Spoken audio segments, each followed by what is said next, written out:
Welcome to our channel easy কুকিংয়ে। আজকে আপনাদের সাথে একটা নতুন রেসিপি শেয়ার করছি। ডিমের এই রেসিপিটা আমি এর আগে কখনোই খাই নাই।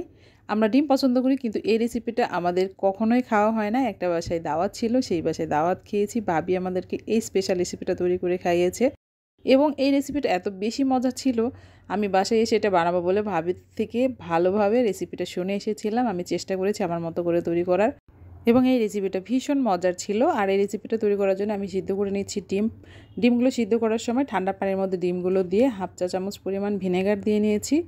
সিদ্ধ ডিমের খোসা উঠানো খুবই মুশকিল হয়ে যায়, আর এইভাবে ভিনেগার দিয়ে সিদ্ধ করে নিলে দেখবেন এটার খোসা খুব তাড়াতাড়ি উঠে যাচ্ছে। খুব ভালোভাবে সিদ্ধ করে নিয়ে ঠান্ডা করে তারপরে খোসাগুলো উঠাবেন, তাহলে ডিমের খোসাটা খুব তাড়াতাড়ি উঠে যাবে।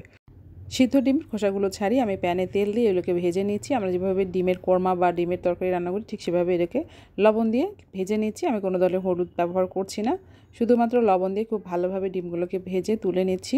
ডিমগুলোকে তুলে নিয়ে এরপরে আমি প্যানে সামান্য পরিমাণ তেল দিয়ে এর মধ্যে দিয়ে দিচ্ছি পাঁচফোড়ন। পাঁচফোড়নটা খুব ভালোভাবে ভেজে নিয়ে এর মধ্যে দিয়ে দিব পেঁয়াজ বাটা। আমি এখানে হাফ কাপ পরিমাণ পেঁয়াজ বাটা ব্যবহার করেছি। এরপর এর মধ্যে দিয়ে দিচ্ছি 1 চা চামচ রসুন বাটা, হাফ চা চামচ আদা বাটা, হাফ চা চামচ লবণ, 1 চা চামচ পরিমাণ মরিচের গুঁড়া এবং হাফ চা চামচ হলুদ গুঁড়া। এই সবগুলো মশলা তেলের সাথে খুব ভালোভাবে নেড়ে চেড়ে এর মধ্যে হাফ কাপ পরিমাণ পানি দিয়ে মশলাটাকে ভালোভাবে কষিয়ে নিতে হবে। এই ডিম রান্নার এই মশলাগুলো খুবই সিম্পল, বাসায় থাকা সামান্য পরিমাণ মশলা দিয়ে এই রান্নাটা খুবই পারফেক্টভাবে করা যায়। মশলাটাকে খুব ভালোভাবে কষিয়ে যখন তেল বের হয়ে আসবে, মশলার যে আদা রসুনের গন্ধটা চলে যাবে, ঠিক সেই পর্যায়ে আমি এখানে তেঁতুল পানিতে ভিজিয়ে রেখেছিলাম, সেটা গুলিয়ে কাত বানিয়ে নিয়েছি। তেঁতুলের কাত দিয়েছি হাফ কাপ পরিমাণ এবং সামান্য পরিমাণ চিনি দিয়ে টক মিষ্টি একটা স্বাদ চলে এসেছে।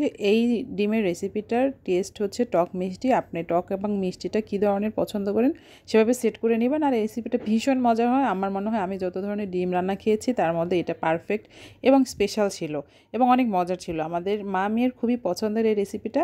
আর ভাবিকে থ্যাঙ্কস জানাচ্ছি এত সুন্দর রেসিপিটা আমার সাথে শেয়ার করার জন্য। আর ভাবির এই স্পেশাল রেসিপিটা আমি সবার সাথে শেয়ার করে দিলাম। ভালো থাকবেন, আল্লাহ হাফেজ।